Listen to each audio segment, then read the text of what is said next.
You hear the beat before you realize it's there, a pulse, a rhythm. Your foot taps against the floor. Your fingers drum on the table. Some part of you is already locked into a tempo you didn't choose. That pull toward rhythm is older than you are, much older. For your ancestors, music wasn't entertainment. It wasn't background noise, it was survival, it was communication. It was the first technology for bringing a group of scattered individuals into one shared moment, long before there were words for together. There were drum beats that made everyone feel it at once. The oldest known musical instruments on Earth come from caves in Germany. At Geisenklosterl, archaeologists led by Nicholas Conrad found flutes carved from bird bone and mammoth ivory. Radiocarbon dating puts them at around 42,000 years old. That's 42,000 years before the first city was built. Your ancestors were making music before they had settled homes, before agriculture, before the wheel. Music was among the earliest human inventions. But the real origin reaches deeper than bone, deeper than any artifact. The very first instrument was your own body, your hands, your feet. Your voice before there was a flute or a drum. There was the sound of a palm slapping a thigh, the thud of a heel against packed earth, the grunt, the hum, the cry. These sounds cost nothing. They required no material. They were always with you. And they did something extraordinary.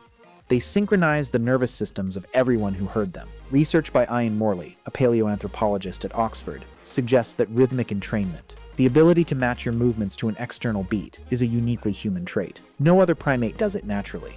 You can tap your finger to a pulse in your head. A chimpanzee cannot. That ability, Morley argues, evolved deep in our lineage, likely as a social bonding mechanism. When a group of early humans clapped together, their heart rates began to align. Their breathing coordinated. Their brains released endorphins. They felt chemically like one body. This wasn't a side effect of music. This was the whole point. Before you had language sophisticated enough to say, "I trust you," you had a shared rhythm that made trust feel inevitable. Music was the glue that held scattered bands together. It was the original social network. At Blombos Cave in South Africa, archaeologists found pieces of ochre engraved with geometric patterns. They also found perforated shell beads, the oldest known jewelry, dating back 75,000 years. But what's less known is that the same site yielded evidence of musical behavior. Not an instrument, but a purpose. The beads were likely worn during group ceremonies. And those ceremonies almost certainly involved chanting, stomping, and clapping.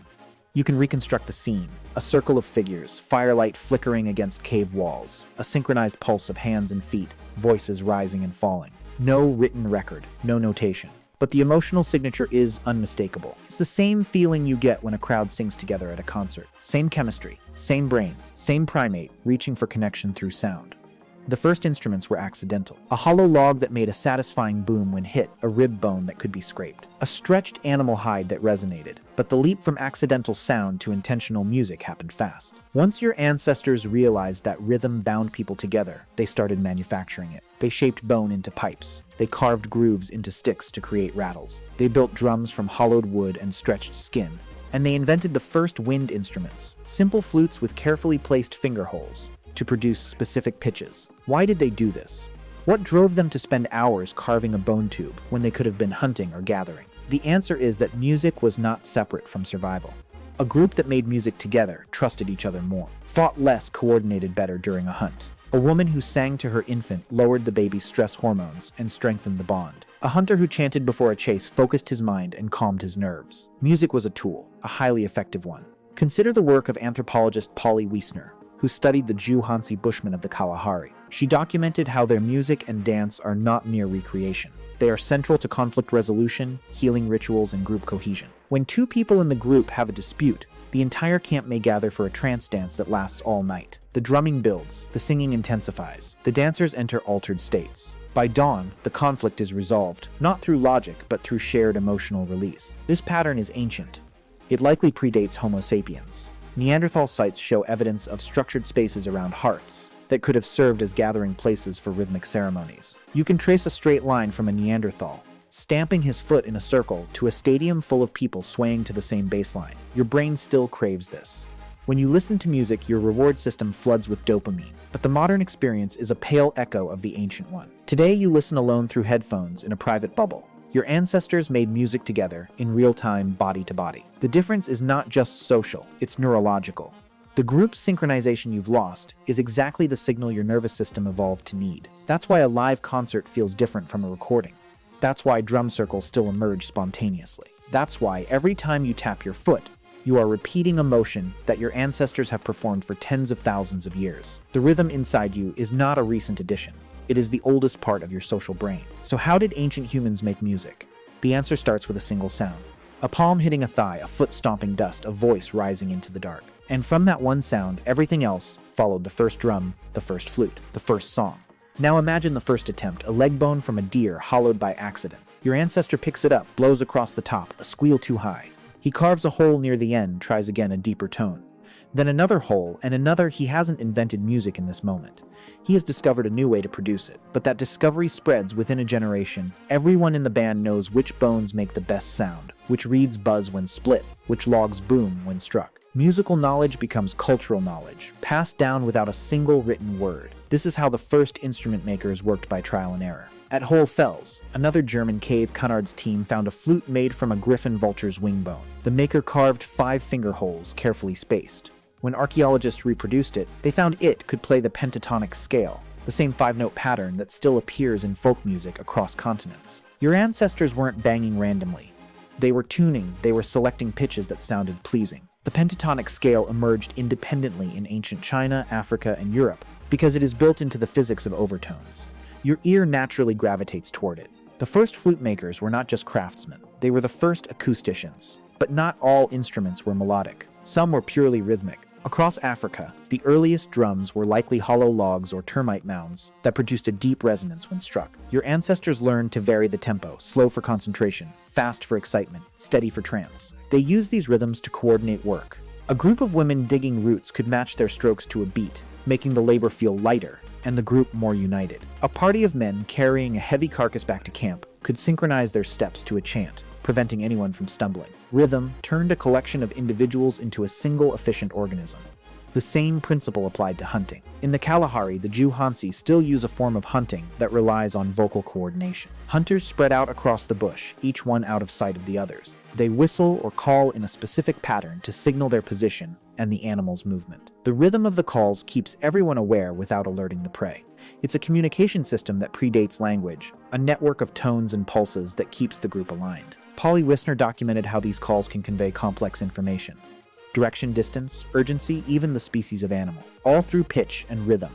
You can hear the same logic in the drum languages of West Africa, where messages travel miles through repeated patterns. Your ancestors did not need words to talk, they had music. Healing was another domain where music became essential. At the site of Dolní Věstonice in the Czech Republic, archaeologists found a burial of a shaman-like figure, surrounded by animal bones and red ochre, dating to around 26,000 years ago. With the burial were small bone whistles, and what appear to be rattles made from mammoth teeth. The interpretation is that this person was a ritual specialist, someone who used sound to enter altered states. The pattern appears worldwide. In Siberia, Tungus shamans use drumming to travel between worlds. In the Amazon, ayahuasca ceremonies rely on chanting and rattle rhythms to guide the experience. Every culture that uses trance states uses repetitive sound. The brain has a threshold. Around 4 to 7 beats per second, the electrical activity in your cortex begins to sync with the pulse. Your brainwaves entrain to the drum.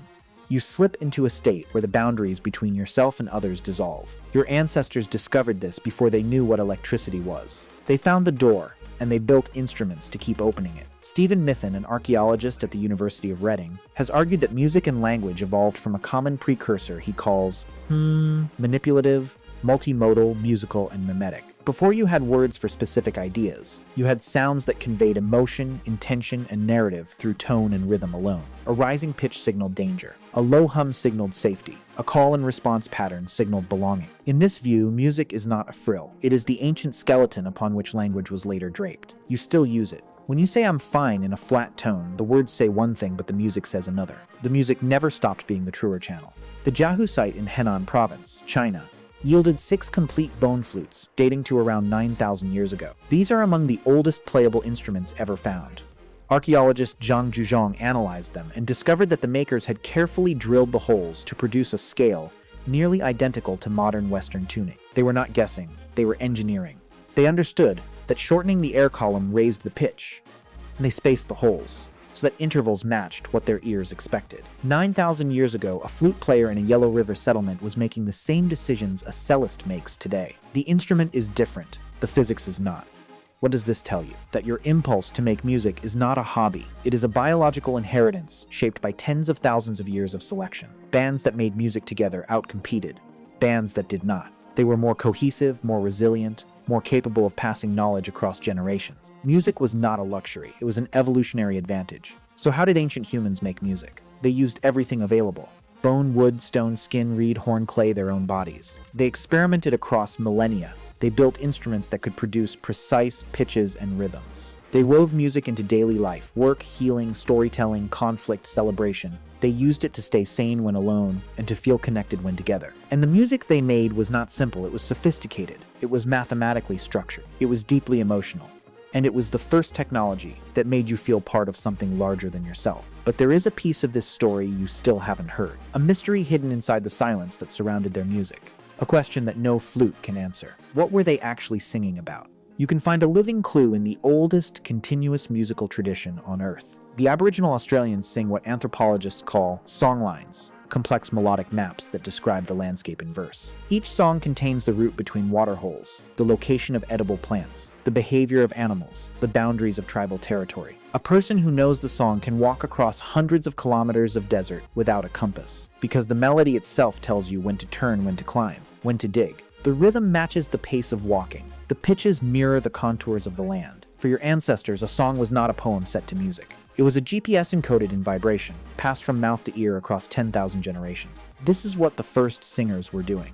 They were storing everything they needed to remember, inside patterns that the brain could not forget. A list of facts decays a melody stick. The oldest songs from the deep past, the ones we can only guess at, likely contain survival instructions. Which tuber is safe after rain, where the herd crosses the river in autumn, how to honor the spirit of the animal you killed. The lyrics were practical.